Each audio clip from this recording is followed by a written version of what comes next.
All right, welcome to Purple Daily here.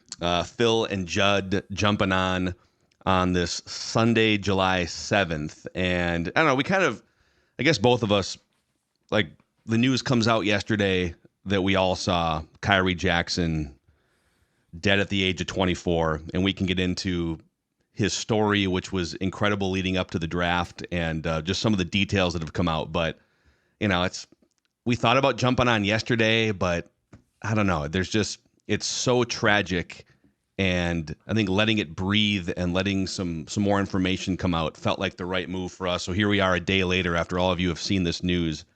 And Judd, I mean, man, Jeff Gladney a few years ago. It's just, I don't know. You see these incidents throughout the course of your years covering the NFL, and I don't know. For me, anyways, whenever you see a 24-year-old with all of this life in front of them, just gone, plucked from the earth, there's no getting used to it, I guess. No, I mean, no, it's terrible. And yeah, look, I mean, to your point too, this show is about the team. It's a lot of fun. We try and mix fun with the football X's and O's stuff. And so, one, it doesn't feel appropriate to jump on and say what, like it's a tragedy. And I think today that it's good to talk about a little bit, but there's, we're not going to break down depth charts at that point. It's not appropriate. There will be plenty of time for football talk. But yeah, to the greater point of like this, there but for the grace of God go these guys that get in accidents, what was it with the Chiefs a couple months ago or a month ago, Rasheed Yeah. Rice, I mean, it's I don't know what it is that separates that, which could have been a tragedy, from Khyree Jackson, Jeff Gladney.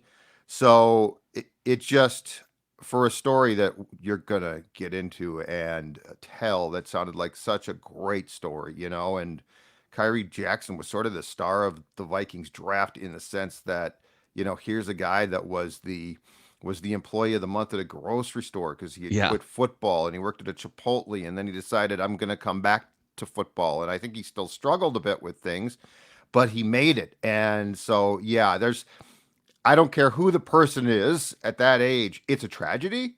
But this one is really, really, really sad because of what was taking place. And I think the most important thing is to acknowledge there's just no words to describe it. Like there's no way to put you can't encapsulate it, you can't describe it. It's awful, it's terrible, and it's going to hover over this team for quite some time. And in the case of a 24-year-old kid being dead, it should, it should. Yeah. And when you bring up his story about the supermarket, I smile because like that whole, if he could have completed the whole story by becoming this high-end NFL player, I think because of his, and I'll just go through for those of you who maybe you aren't following the draft super closely, or you're not following the fourth round of the draft. I think his story is what endeared him to so many fans and to so many teammates, and just, I mean, so he was a two-time state high school champion in Maryland as a wide receiver. So he was a wide receiver on two state high school championship teams, but his academic standing was so bad his junior, senior year of high school that he really didn't get any major college looks. And so he just said goodbye to football as an 18, 19-year-old. He winds up slicing ham for a living at the Harris Teeter supermarket chain, which I think that's like a south. It's like a North Carolina sort of, like, is it Maryland all the way down? Is it like a Cub Foods equivalent? I More you like know a what? I don't Lunds? know. Like, yeah, but yeah, and he did start off. So he was gonna go the JUCO route, right? Yeah. And I think he was in Yuma, Arizona, which is like nowhere. And he quit that and went back, and yeah, he was going to he went to that job and then a Chipotle. And then he was also training to be an NBA 2K. He was a great Yeah, NBA 2K video game player, it's a and he great was game. literally like training. I put training in sort of air quotes. I guess it's not. He's like practicing to get into this esports tournament. But He eventually gets a phone call from Fort Scott Community College about returning to football a year and a half after he played in high school, switching to cornerback, goes to community college, switches to cornerback, gets noticed by Alabama, makes his first start at Alabama in the 2021 season national championship game under Nick Saban, and then a year later transfers to Oregon, first team All Pac-12. If he wasn't such a late bloomer who was, 2 or 3 years older than some of his peers, I mean, he was one of the oldest players drafted, 24 years old. Yep. He went in the fourth round. If you would have just backed him up, and let's say he gets right in, goes to Alabama, his grades are good enough to get into a major college at least, he's probably a first round pick, just the level of talent that he showed. And so all of that just interesting backstory and the way that Brian Flores raved about him, man, it's so sad that you don't get to see the rest of it play out. Oh yeah, it's an absolute. I mean, with anyone of this age, just because you're young and you've got time to mature, right? Like there's a lot of things.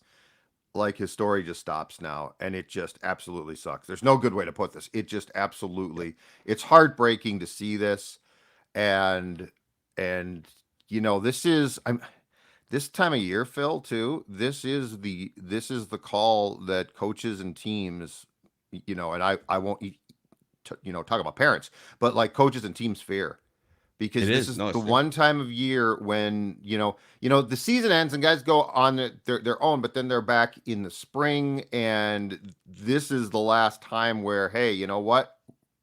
Go out, have fun, be safe. And I don't even know if this accident, who's at fault, who's not. At the end of the day, I'm not even sure that that's that important. But you get that call, I'm sure, if you're O'Connell or Kwesi, right, in the middle of the night, and it is absolutely the nightmare phone call because it's happened to what you said. It's happened before. Unfortunately, it'll happen again, and there's nothing that you could have done about it. You can't keep these, they're not your kids. You can't keep them here. So that's the first thing that always comes to mind is when the mini camps end. And it goes way beyond football, but you've got 90 guys. Each team has 90 guys, 32 teams on their roster who are free to go be young. And they're young. They've got some money. They're famous. They're going back to their hometown. Like, and who hasn't done stupid things, right? Like at that age, like the first one of us who was like, oh man, I was so smart at that age. So whatever transpired here, this is absolutely why you will read occasionally that teams hate this time of year because there's so many players that you are worried about, and things like this unfortunately happen. Yeah, and we'll get into just some of the latest details of what's been reported here in a second. But our guy Alex Boone, who by the way, kind of a similar in some way. I mean, Boone came in and was when he came into the NFL, his coaches basically said to what you're saying about this time of year, you lose control of the 90 guys. They just go out. They might be out till 3:00. You have no control over what they're doing. Right. And he said coaches would keep you when you were there for OTAs and mini camps and training camp. They'd keep you in meetings, and you'd be wondering, what? Like, we're in this offensive line meeting room for 7 hours. What are we?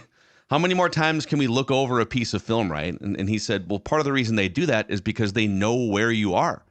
They know that you're like a 21-year-old kid or a 22-year-old kid, and you're in front of them. They can see you with their own two eyes, and interesting. And this is just another. You don't know what these guys are doing for. So in terms of what actually happened, Kevin Seifert has, I think, the most detailed write-up that I've seen on ESPN.com. So it was a 3-car crash, 3:14 in the morning on Saturday, Prince George's County in Maryland. And it was Khyree Jackson, Isaiah Hazel, and then Anthony Litton Jr., the two players that were in the car with Jackson were high school teammates of his. They also played college football. So Hazel played college football at Maryland and Charlotte. He was driving. And then Litton played for Florida State and Penn State. He was riding in the back seat. Jackson was riding in the shotgun seat. And per the press release that came out from the police department, the preliminary investigation shows that the driver of another car, which we'll get to here, attempted to change lanes while driving at a high rate of speed when she struck the Dodge Charger that the three players, including Khyree Jackson, were in, and then also careened off of a Chevy Impala. So the Dodge Charger is the vehicle that Jackson was in. And then the initial car was the woman driving. And according to police, Jackson and Hazel were pronounced dead at the scene. Litton was transported to a hospital and then pronounced dead at the hospital. Neither the driver of the Infiniti nor the other vehicle had a scratch, basically. I mean, maybe had a scratch, but they were cleared at the scene, essentially. Right. And TMZ has a video of the car went the off Charger the road and hit tree stumps. Yeah. If you recall, and I mean, this also heartbreaking story, when Bob Motzko's son died, I think it was in Excelsior a few years ago. Same thing. The car hit a tree. The guy was going, not his son. The guy who was driving the car, who I think was jailed after that, went off the road, and you hit a tree, and there's no give there. And so, yeah, it's just absolutely awful. And the key line here is investigators believe that alcohol may have played a role in the crash. Police said charges are pending, so they're still investigating. And then, and I don't want to get too much into this because it's a lot of speculation, but there's been people connecting dots on the internet that all three of these cars were filled with friends, like that all of them knew each other, right, and they were out earlier in the night. So at least as of the recording of this podcast, we don't officially know what the exact connection between all of the people in the cars was.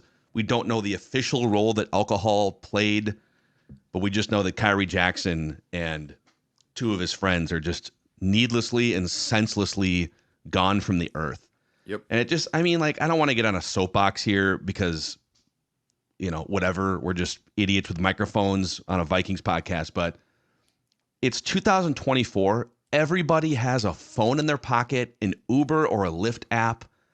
I just don't get it, man. Like, however alcohol may have been involved, whether it was all of them or one of them or just the driver that was irresponsibly drinking and driving, why?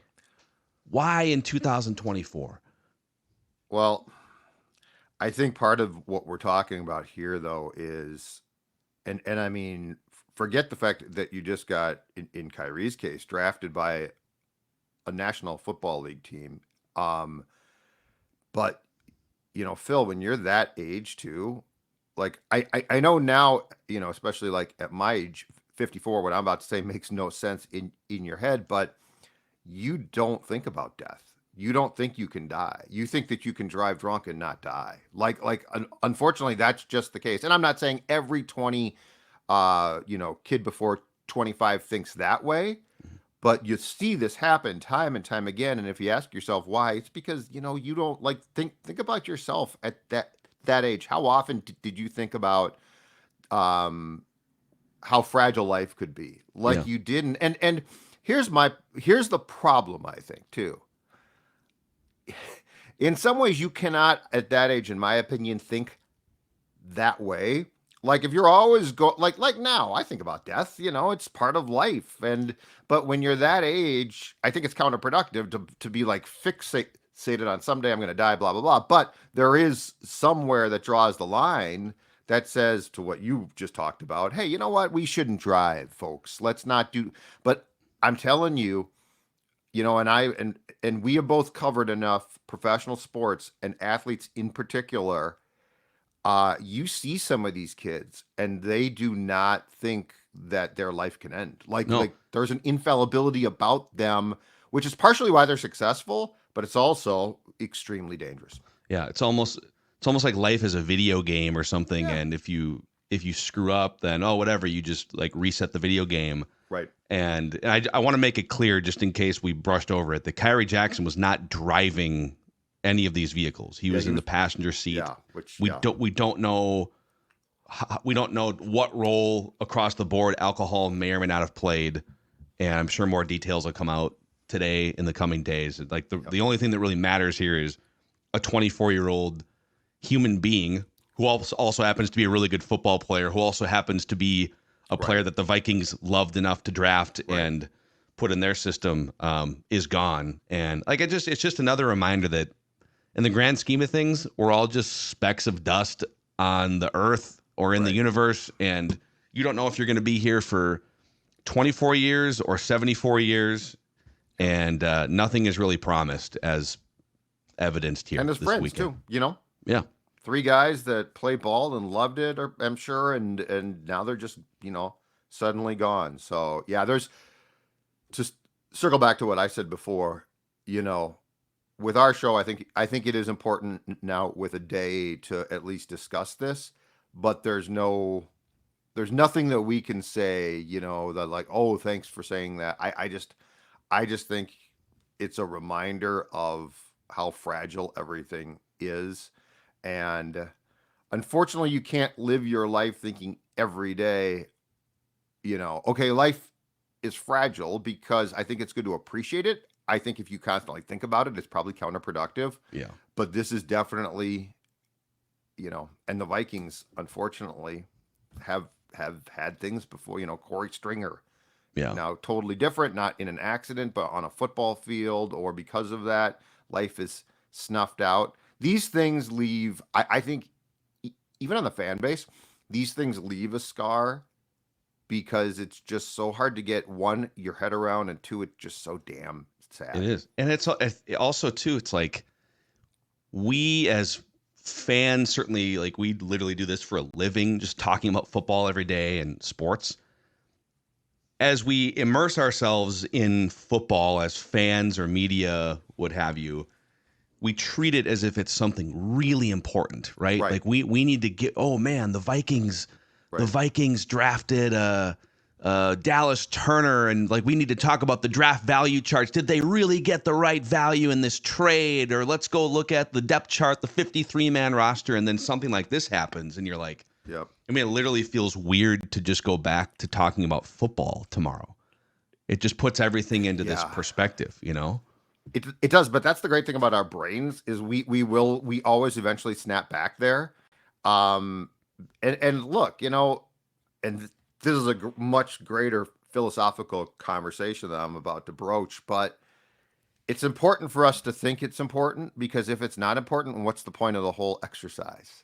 Well, and you could actually apply this to literally anything like Yeah. on the earth, right? Like most of Yes. the things that we think are important, when something like this happens, it really Right. shows you that, oh, that thing that you were mad about yesterday, or that thing that annoyed you this morning, Yep. that thing that you're anxious about at work, does your job really matter? Like, Right. like all But this. then if you thought that way all the time, what's the point of the whole thing, Yeah, right? So yeah, so yeah, the one thing I have found, having seen family and, friends die and stuff that sucks, the one thing I have found is that the resilience of our brains is one of the most important things, because without that, we would literally be fixated on the morose 24/7.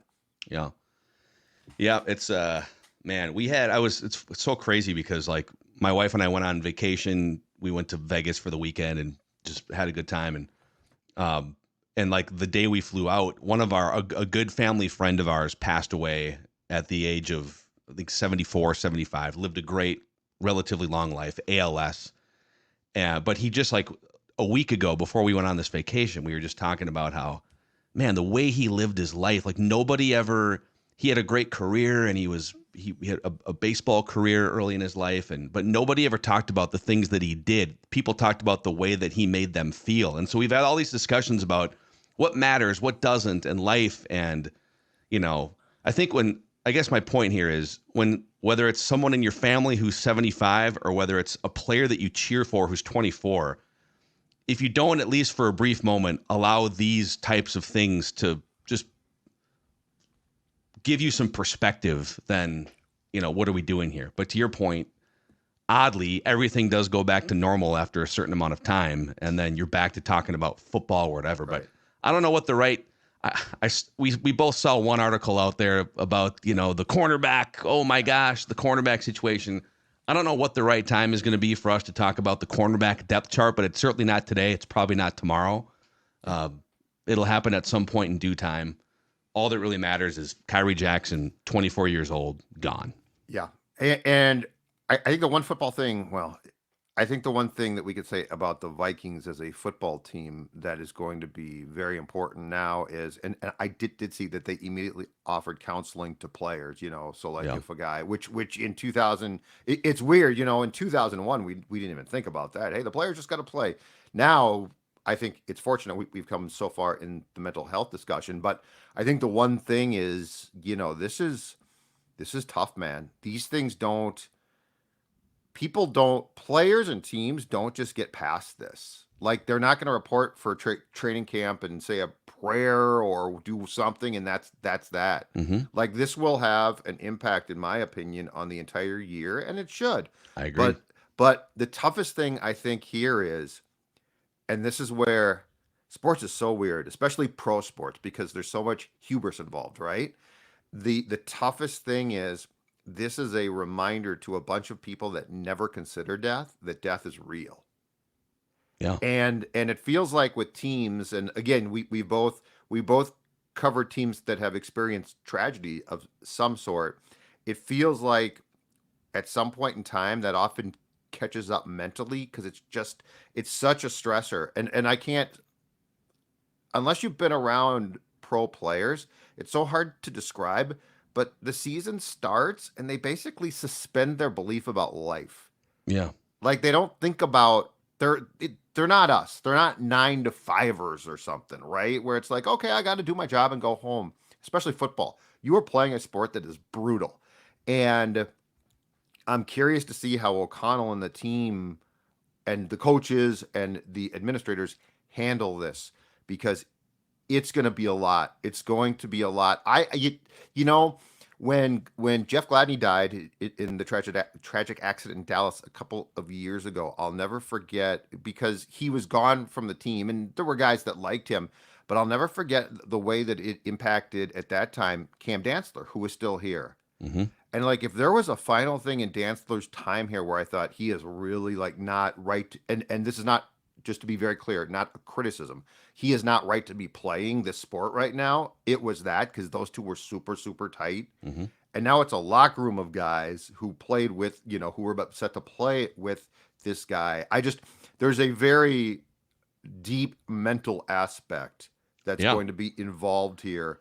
And this team is going to report to training camp in a few weeks. And it is going to be, I think, one of the toughest tests of O'Connell's professional career to try and handle this correctly. But you can't tell people get past this. It's not possible. Agreed. I totally agree. I mean, this totally different, but the Corey Stringer thing. Yep. Those guys didn't just go back to practice. Okay, Yep. Holy cow, that was traumatizing for everyone. Let's just go back to work. I mean, it lingered. That was almost 25 years ago, but Yep. 100%. yeah, it's kind of hard to explain, but you're right. It's a bunch of young dudes this is not following the order of how things are supposed to be. Correct. And it's throwing a wrench into the order of the way things are supposed to be, and it can't just go smoothly from this point forward mentally, unless you're a robot. So it's a bunch of humans that are going to be processing this. And if you're in your 20s, that's put perfectly because it's hard to, if something goes out of order and it's thrown at you in your 40s, right? Or just for instance, at your age, it's difficult. It's very difficult, but you're sort of like, okay, can I process this? Imagine asking a kid, which is if you're in your 20s, you're a kid. Yeah. Imagine asking a kid to process this. So yeah, it is going to be, it's going to be tough. And I think that we need to have patience with it, if that makes any sense. Yeah. So, by the way, Kevin O'Connell and the Wilfs all put out statements. The Vikings Twitter account has all of those if you want to read, what the organization is saying. But I think that's pretty much all, we can say on it right now. It's terrible. It's tragic. And there's going to be sort of an aftercurrent of some kind here, like you just detailed. Khyree Jackson, man, 24 years old. We'll see what other information comes out, but I think we'll just say goodbye here on this episode of Purple Daily. Sports Dad, Judd Zulgad, Phil Mackey. We'll see you tomorrow.